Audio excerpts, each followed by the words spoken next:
নারায়ণগঞ্জের ২৫০০ যাত্রী মনে করে পুলিশের টহল গাড়িতে হানা দিয়েছে একদল ডাকাত। তখন সিএনজি চালিত অটোরিকশার ভেতর থেকে বেরিয়ে আসে পুলিশ।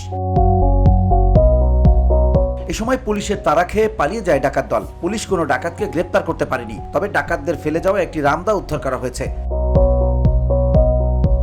রোববার রাত ৩টার দিকে নারায়ণগঞ্জের ২৫০০ বিশনন্দী সড়কের জালকান্দি এলাকায় এ ঘটনা ঘটে। বিষয়টি নিশ্চিত করেছেন ২৫০০ থানার ওসি খন্দকার নাসির উদ্দিন।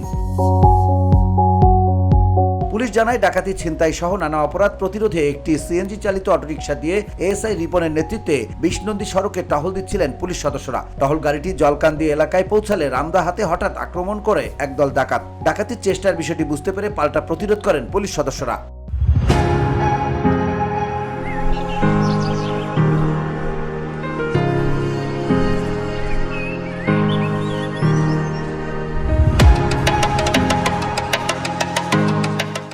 এ সময় গোপালদী তদন্ত কেন্দ্রের কনস্টেবল মারুফের সঙ্গে ডাকাতদের ধস্তাধস্তি হয়। এক পর্যায়ে একজন ডাকাতের হাতে থাকা রামদাটি ছিনিয়ে নিতে সক্ষম হন কনস্টেবল মারুফ। ধস্তাধস্তিতে পুলিশ কনস্টেবল মারুফ সামান্য আহত হয়েছেন। শেষ পর্যন্ত পুলিশের ধাওয়া খেয়ে পালিয়ে যায় ডাকাত দলের সদস্যরা।